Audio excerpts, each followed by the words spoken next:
in there. It was early evening, 5, 6 o'clock. And we got talking. I realised he was that tight. I saw the guy killed in here a few times. Seen nice enough. I just don't get why someone would do that. I think he's long gone by now. We hope. As with Peter Walker, Ireland went back to Dunn's flat for sex. Once again, he demanded money with horrific violence. And I asked him his PIN number, and it was one that struck me as being totally ridiculous. You know, it was three digits in a row of the same. And I thought, well, that's not really a PIN number someone would choose personally. So I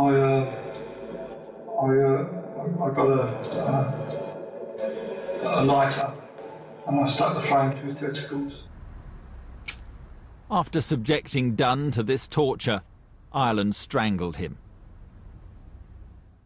He's like a director. He's got a video in his head. He knows where he wants to go. He's tied up his victims exactly as he wants, and that gives him a great deal of power and control. He then jacks it up a stage to actually strangulation. People like him who are planning it, enjoying it, that's the buzz. And that's the thing that leads him on to do it again and again and again. Careful as ever, Ireland cleaned up the murder scene thoroughly. He even threw away his torch batteries after wiping his prints off them. Got this one off the bill, and that was taking the batteries out of the torch and wiping prints off of those and putting them back in with gloves on. You ought to ban that programme.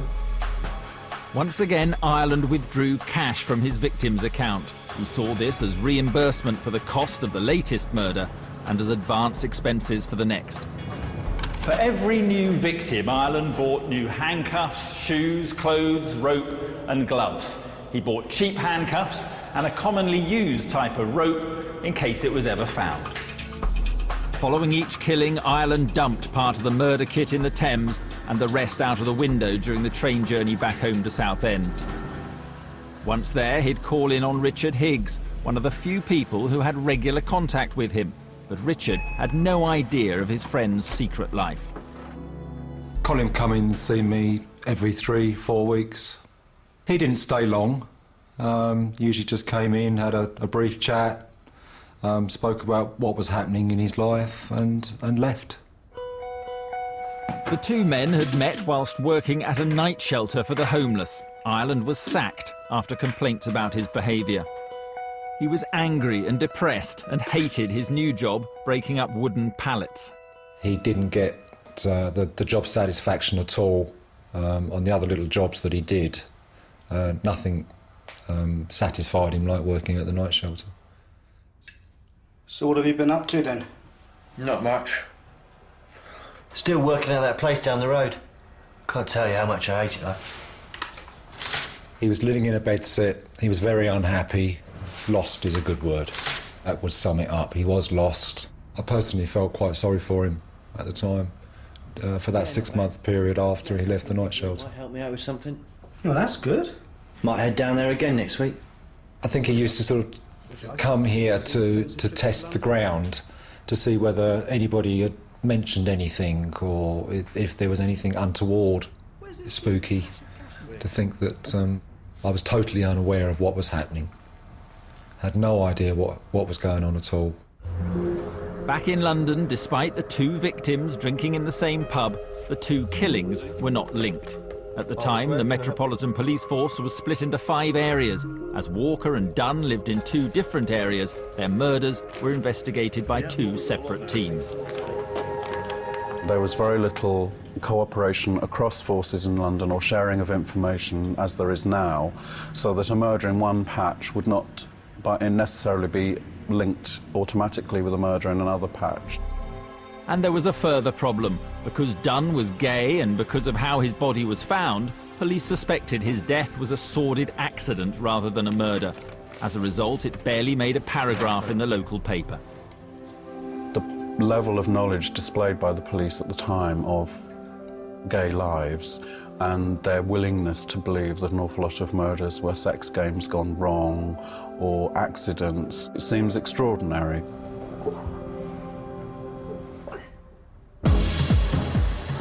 Ireland grew more frustrated. His craving for recognition wasn't being fulfilled. Just a week later, he bought another return ticket to London and made another trip to the Colhern. It was building up. I was on a sort of almost like a roller coaster thing, and I felt, you know, there was more I was doing, you know. One of the things we know with serial killers is that they tend to get on a kind of roller coaster of escalation. They speed up their killing rate, and it almost feels like he's out of control. And to some extent, he is out of control. He's just got to carry on feeding this urge, this need he has. Listen, I'm really sorry. I'm supposed to be meeting a friend. I'll catch you later. Sure.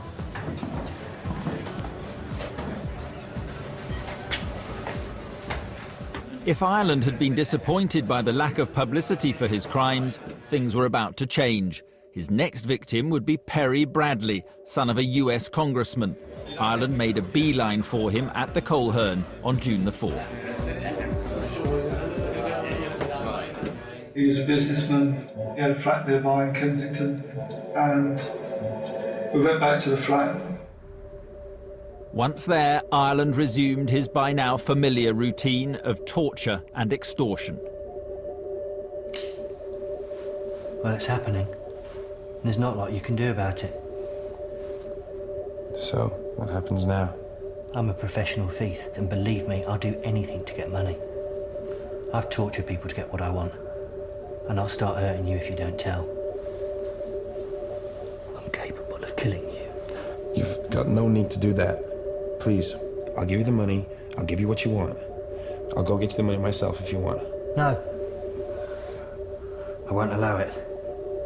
Don't worry. I won't let them find you tomorrow all tied up. You know, I said to him, it's going to be a long night.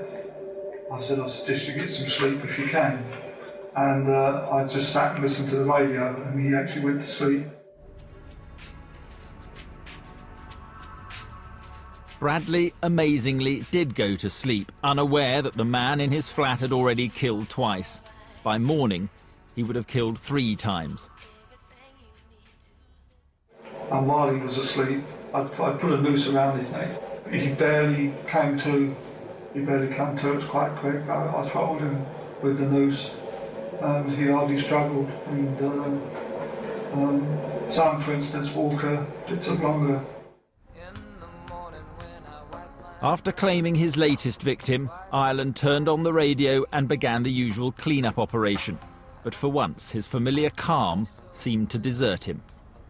I think that affected me mentally to quite a degree, sitting in with these bodies for sort of like 5 or 6 hours on some occasions, watching them gradually sort of get blotchy as they do and cold, and it wasn't something that I don't think I could cope with, to be honest. I wasn't dealing with it too well.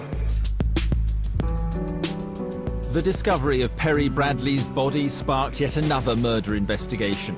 But once again, police failed to link this death with the earlier killings.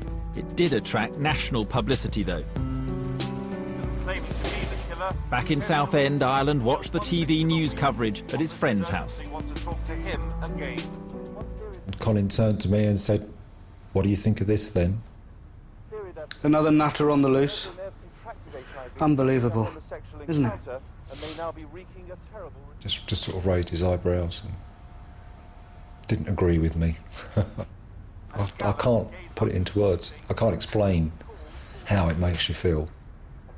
Foolish, perhaps, that you didn't notice, but surprised mainly, I think. Surprised. Yeah. They believe they could prove vital witness. Ireland was frustrated. He'd killed 3 times. The problem was that the police were not linking the crimes. Therefore, no one even acknowledged that a multiple murderer was on the loose. So Ireland just carried on killing. Collier, I think Collier was the only one I was angry with, in a funny way. It was the only one I got cross with, and that's, you probably noticed that in the way the body was found. I felt real anger towards him.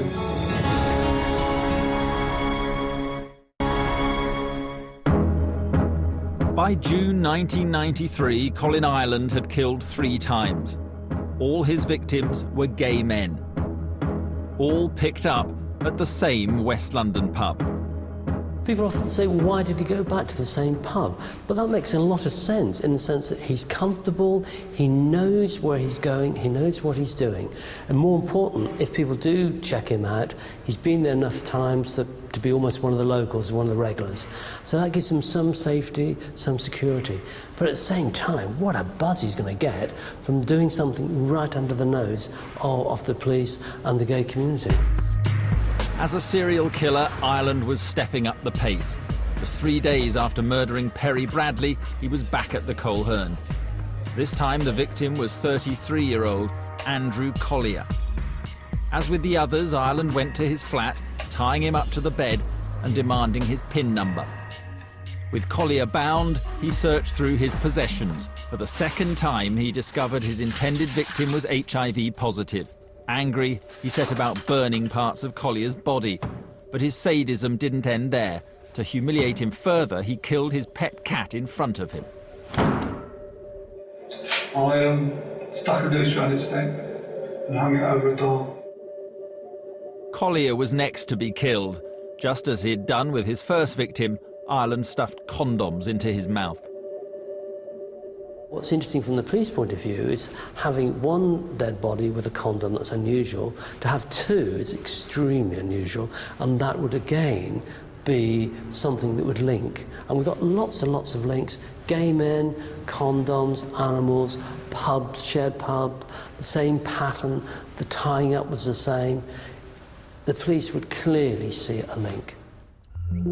Until this point, the police had seen no link. But now a new team of detectives, led by Albert Patrick, were assigned to the Collier murder case. They were shocked by what confronted them, and they were determined to solve it. The scene was extremely unusual. There was somebody had obviously killed him and killed the cat and laid it in a position with condoms on the end of the tail and in his mouth. So that was most certainly first time I've ever seen it in my life, and I think it's the first time it's probably ever happened in the United Kingdom. If a member of the public was to watch the reaction of the officers who first came across that, they'd be probably quite startled. No one would like to imagine that any relative or friend even would be found in those circumstances. Well, I mean, it was just an amazing scene. I mean, you just don't see anything like that. I mean, he was laid out in a sort of ritualistic way. There were clearly marks on the arms and legs to indicate he'd been tied. There was a ligature mark around the neck, so it's fairly obviously been strangled. Burn marks on his chest from cigarettes. There was also pubic hair being burnt, so some burns in the hair. We had a lot of experienced detectives there. I mean, they'd never seen anything like it. I remember sort of with Walker and with Collier standing by the bed and saying, well, what do you think of this, Sergeant so-and-so? I don't know, sir. And as if, you know, how you would react when you came in and saw it. And he's right, actually. We probably did say, well, look at that, Sergeant, that's unusual. Bear in mind, lots of people had seen the body before I had, ambulance crew, the neighbours, and they were probably all thinking exactly the same. I don't think I could ever get inside the mind of a person who would do that. It was so bizarre.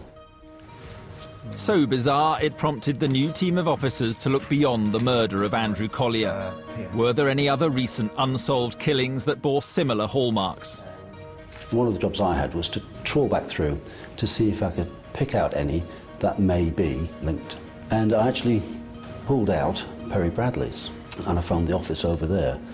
And he told me that no, it wasn't linked because their particular victim, Perry Bradley, wasn't gay, which we know was false. I think that was said to protect the family. With Bradley not revealed as gay and with Christopher Dunn's death filed as accidental, it was unsurprising that the cases had never been linked. But then detectives began to study details of another death earlier that year. Well, very quickly I became aware of the Peter Walker case, which had happened a few months before.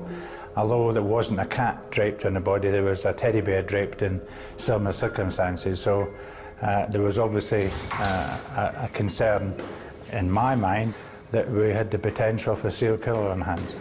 Finally, there was coordinated police action. Officers from different areas of London began collating information and appealed to the gay community by visiting pubs and clubs around the capital. But despite